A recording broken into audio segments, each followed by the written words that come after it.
Hello and welcome to another session whereby I shall be taking you through chain rule method of differentiation, or rather the substitution method.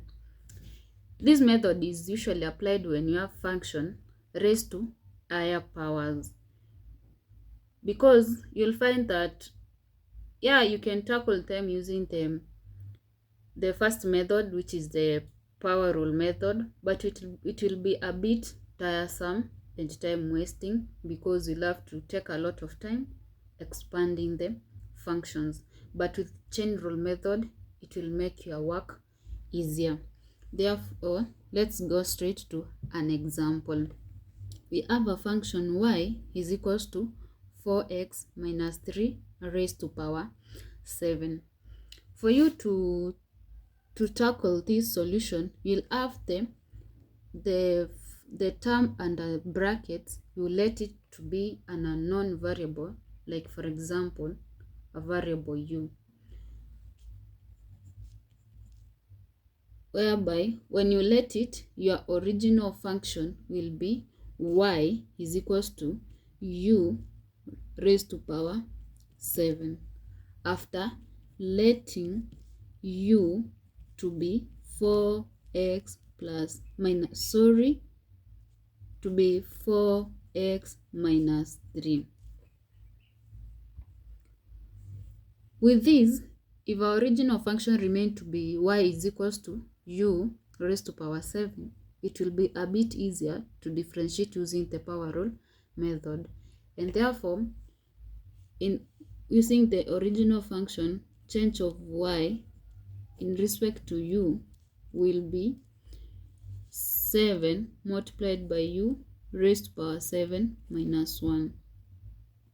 And therefore change of y in respect to u will be 7u minus 6.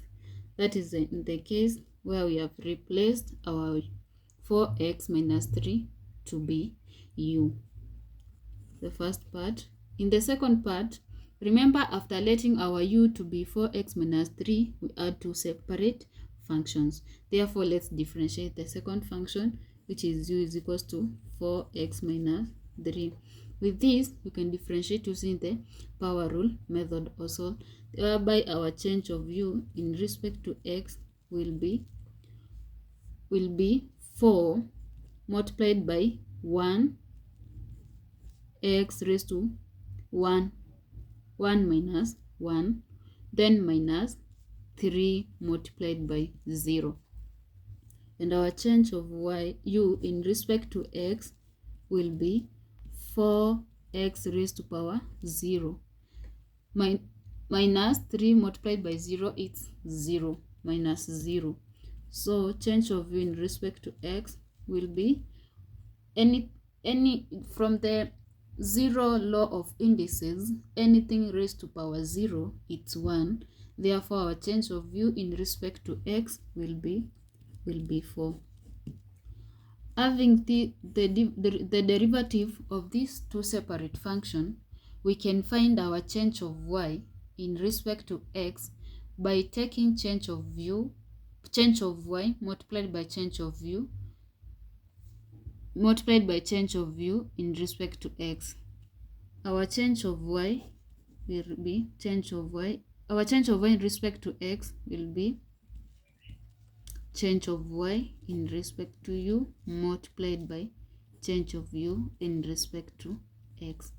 Thereby, change of u will cancel out and remain with change of y in respect to x.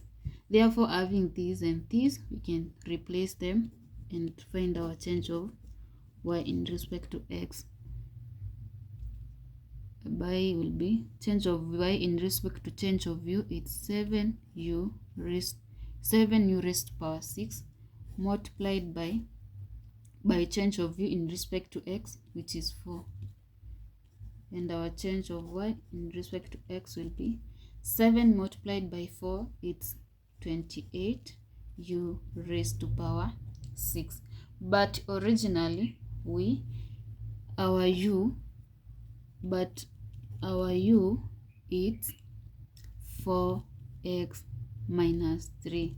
Therefore, I can replace it in our derivative, and our change of y in respect to x will be 28 4x minus 3 raised to power 6. And this is basically the technique behind the substitution method.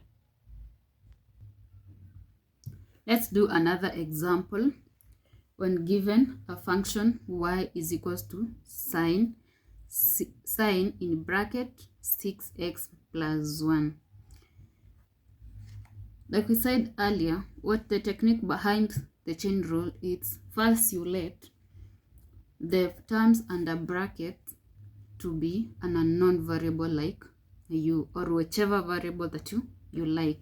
So let's go ahead and let u to be 6x plus 1 and replace our original function with u. Thereby you'll get y is equals to sine u. Having sine u, you'll find that it's easier to differentiate, because you'll find that the derivative of sine u or any other variable like sine x, it's cos x. So our the derivative of sine u will be cos u. So our change of y in respect to u will be cos u. Let's differentiate the second